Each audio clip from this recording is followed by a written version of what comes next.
Don't eat anything. Don't eat. Nope. Don't. Nope. Nope. Okay. Here we are in the garage. It's mid-November and it's raining, funnily enough. Not a lot of action the last few months. Surprise, surprise. Life gets in the way. Dog gets in the way. This is sat like this. New design. Rattled on about a couple of months ago. Since then, it's been at the what do you call it? Dublin Maker. Back good few months ago now, where we brought this and a couple other cars that are or projects, which are up on the Open Inverter forum. So we were kind of like, we had an OI stand there, Open Inverter, and just basically showcasing what we have. So we had this, we had the one of the guys, Christian, his Mustang, which is in the early stages of restoration as well.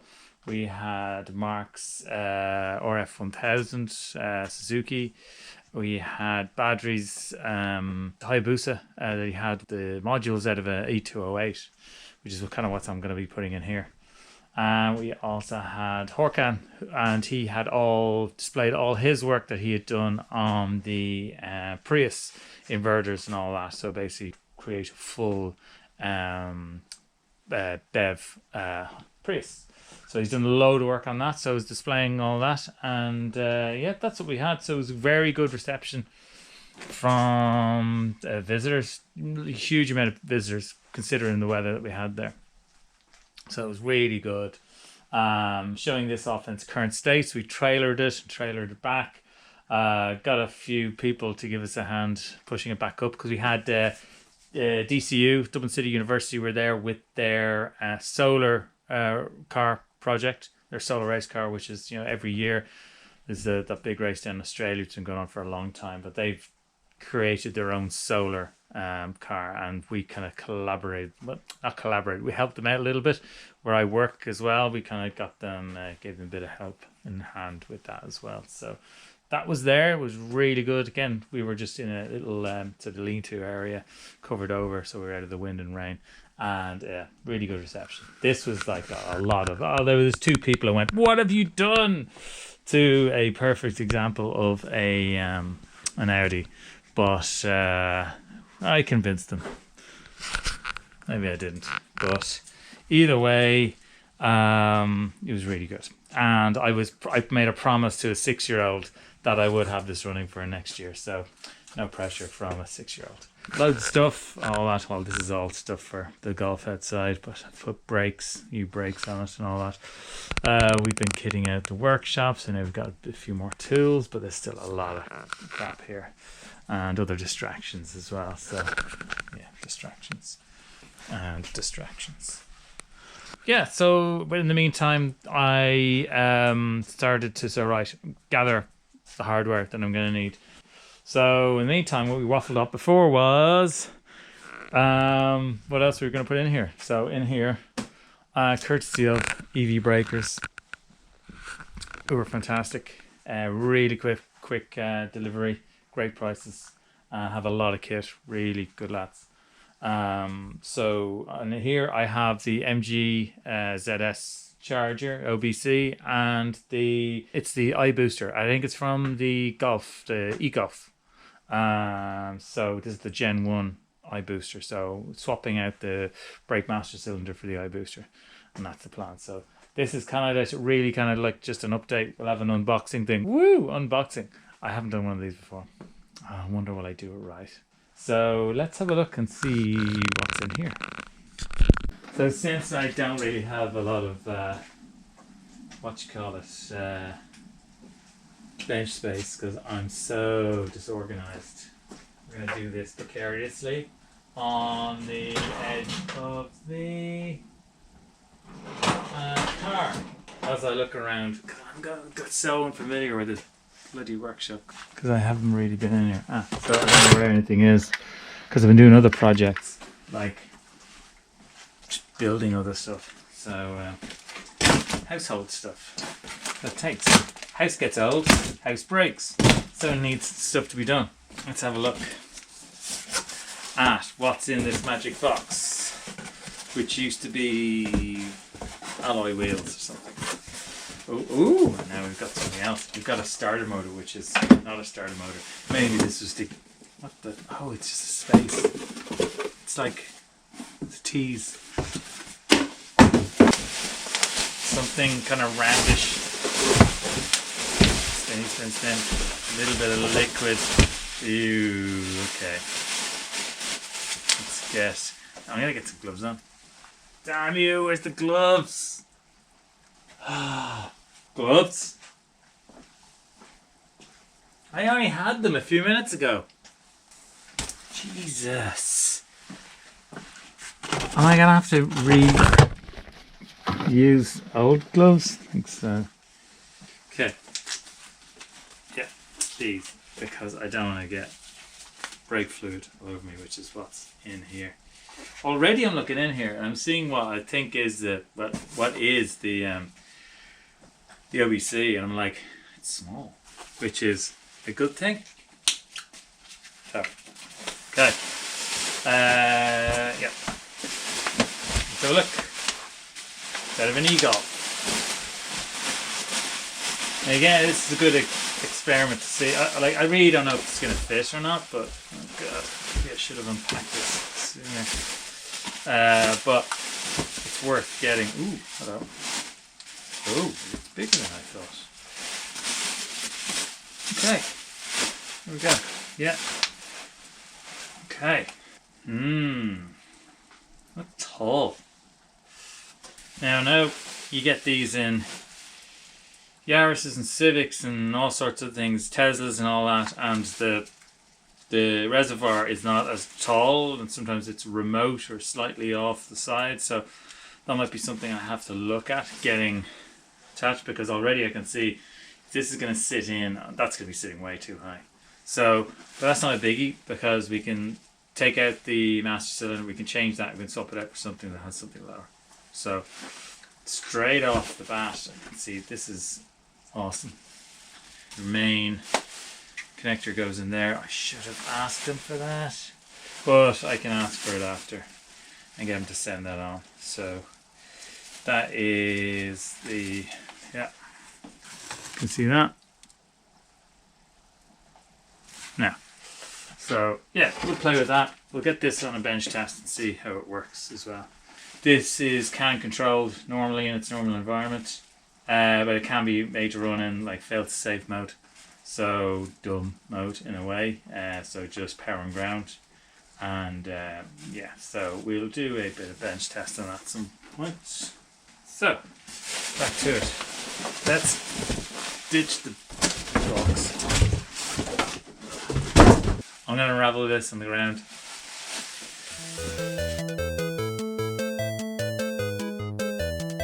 Still unwrapping.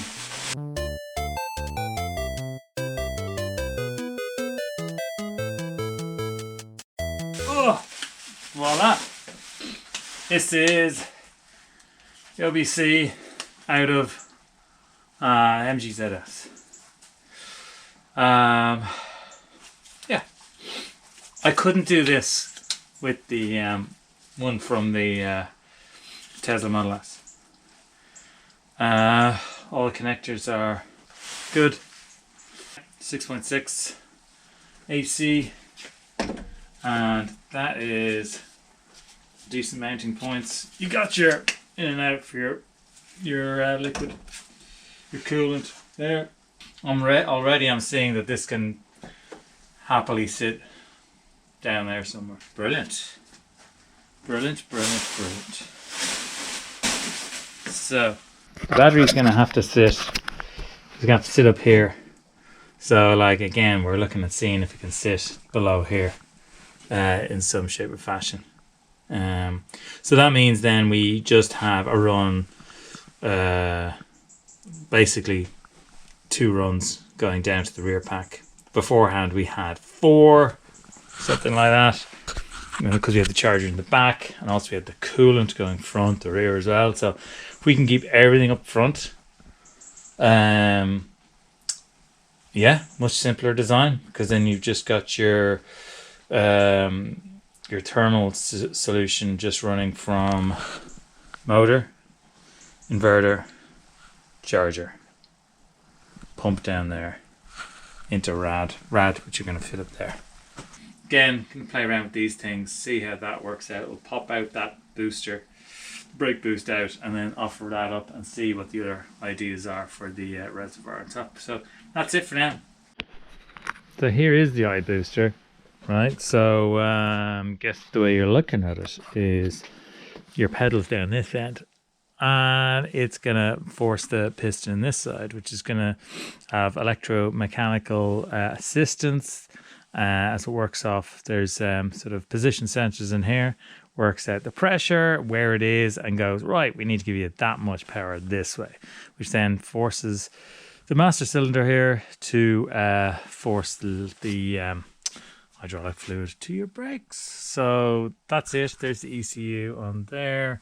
To get it working, you basically have permanent live, and you have ground. Then you have permanent live here. You do have ignition, switched ignition there, and these position sensors as well. I didn't get the connector. I'm gonna have to see if I can get contact them again, see if I can get it just for handiness, rather than going and buying everything. There are oodles of videos on the iBooster out there and making them work outside of their normal environment in fail-safe mode, basically without any can control, and it should work like this. I tried hooking it up there a minute ago, and I didn't feel any assistance on it. You can hear it clicking away, doing things and all that. But what I'm going to do is see a few of them, just take off the master cylinder and see if we can get it working in its fail-safe mode.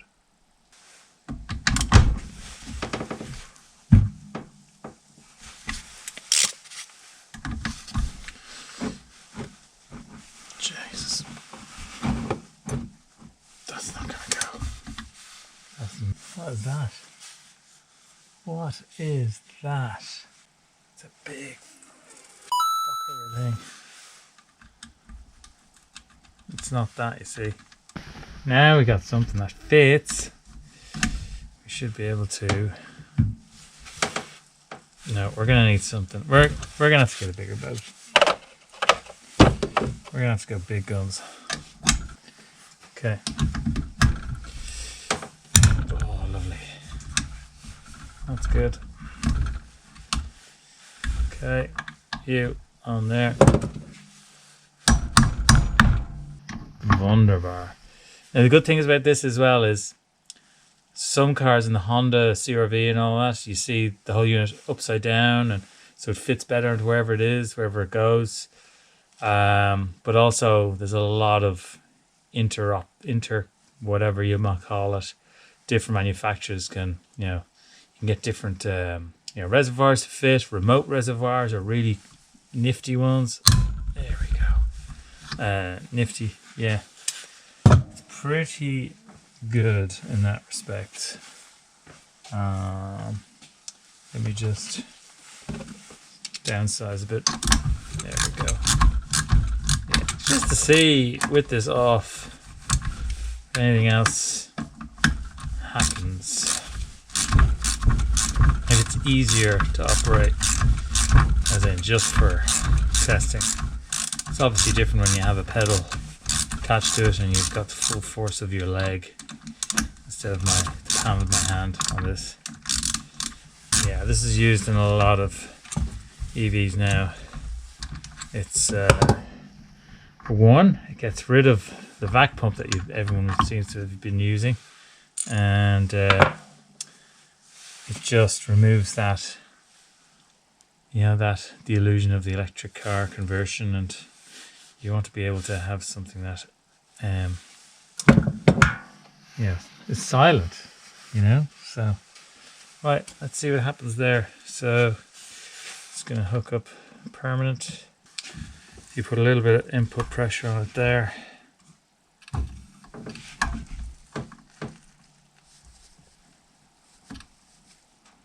no, No, I think we need a bigger battery.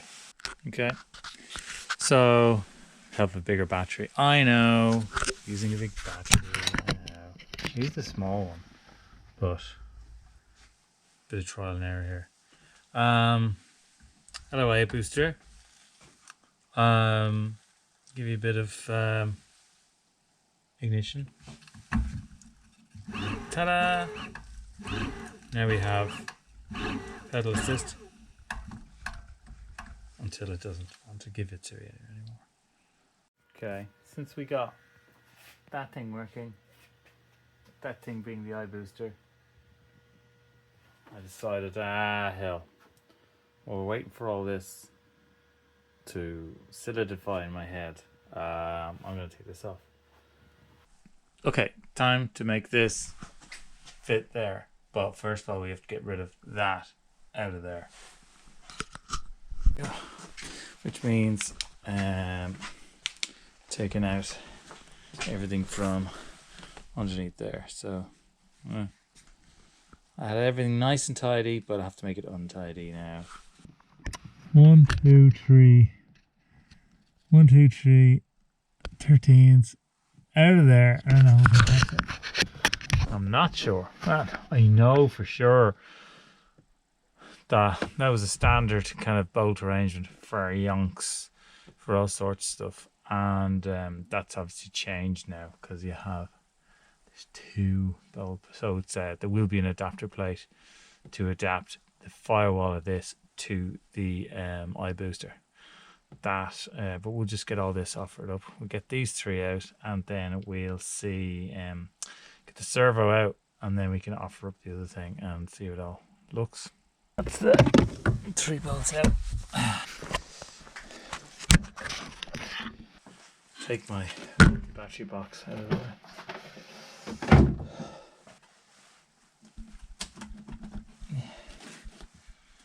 Let's gingerly move these out of the way.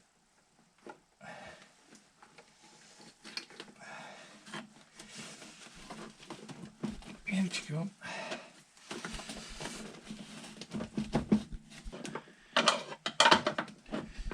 There we go.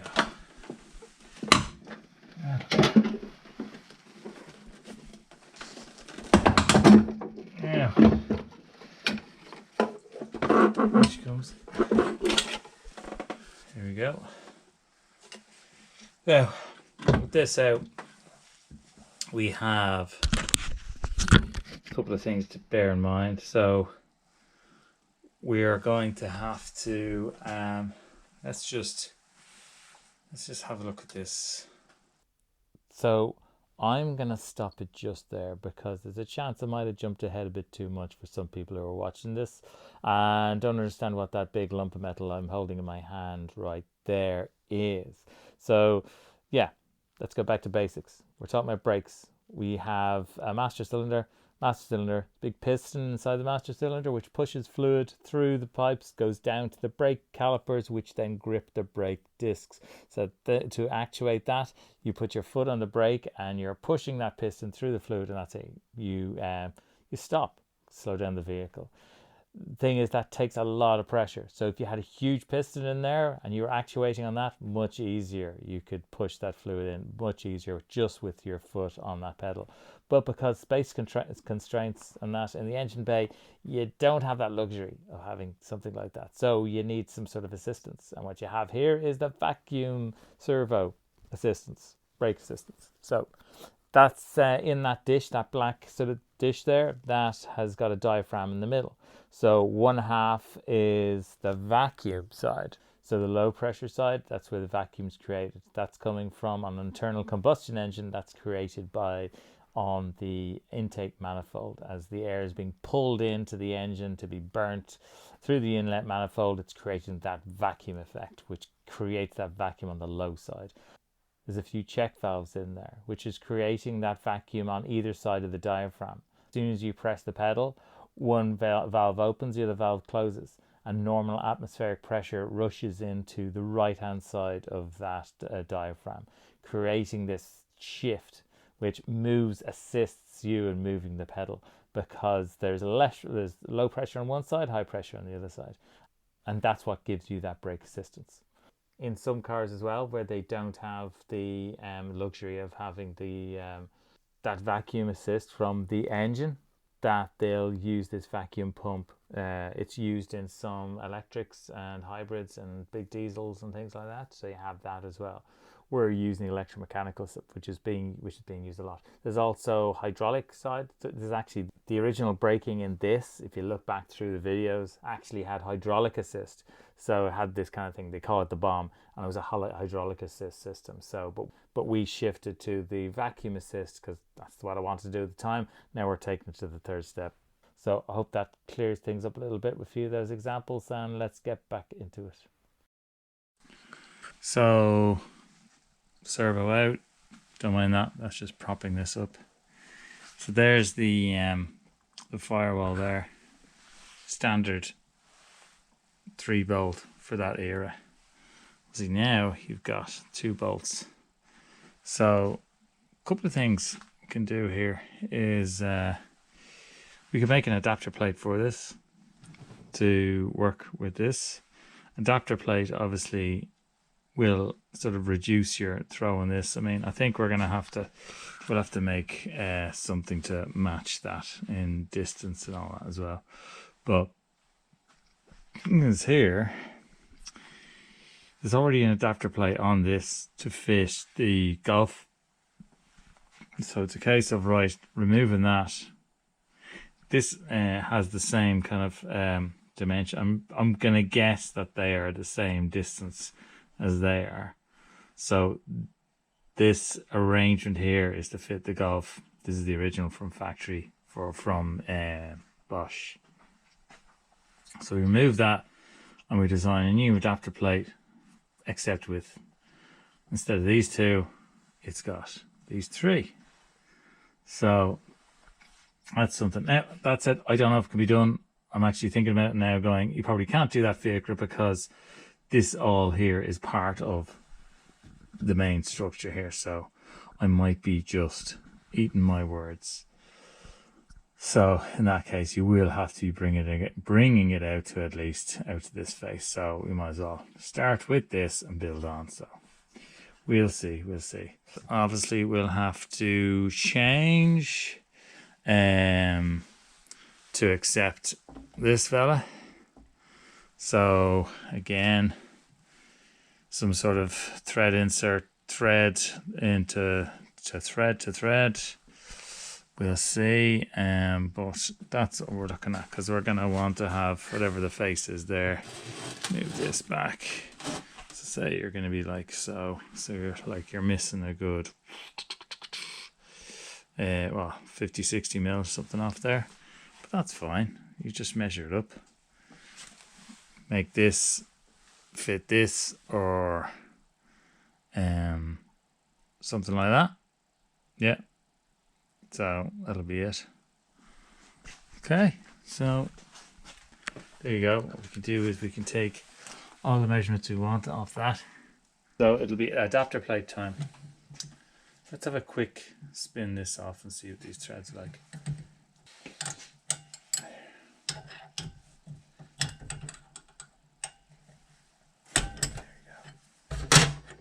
There you go.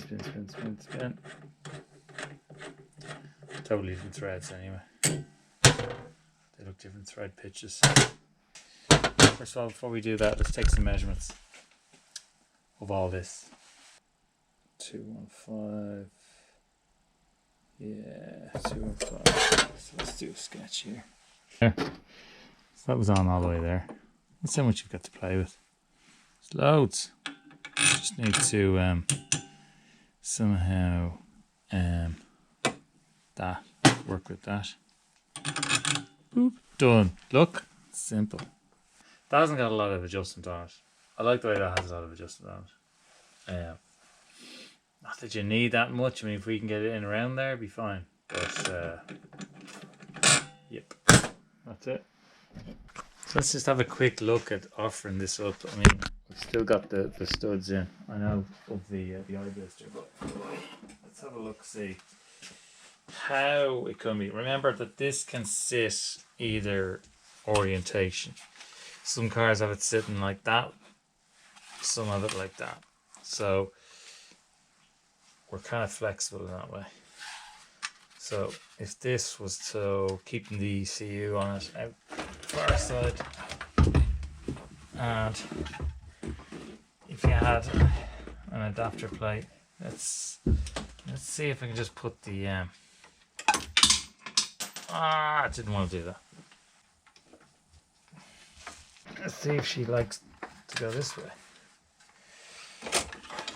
because it kind of keeps the ECU out of the way as well. And bearing in mind these won't be here,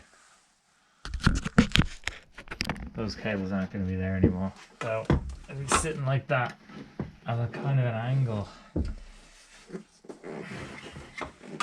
I wonder if that's going to affect the, yeah, it will affect, because it has to sit that angle, so it's not amazing because this then has to go in and this sits at an angle like that. So we have to sort of get, well, see, this is where the remote reservoir comes in. It's going to sit like so. Just like that. That's pretty tidy. ECU out of the way. That's just like, it'll sit back a little bit further, and then kind of slight remote reservoir we can put over here or something. That should do. Kind of just discovered something. Do you know what it is yet? No. It's a hypothetical. Is this already an adapter plate?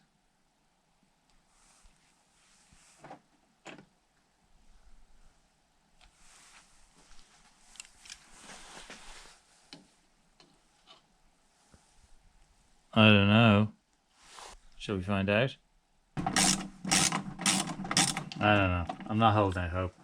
I really don't think that, like, almost a 30-year-old design is gonna suddenly fit something that's from the recent past. Anyone want to take any bets?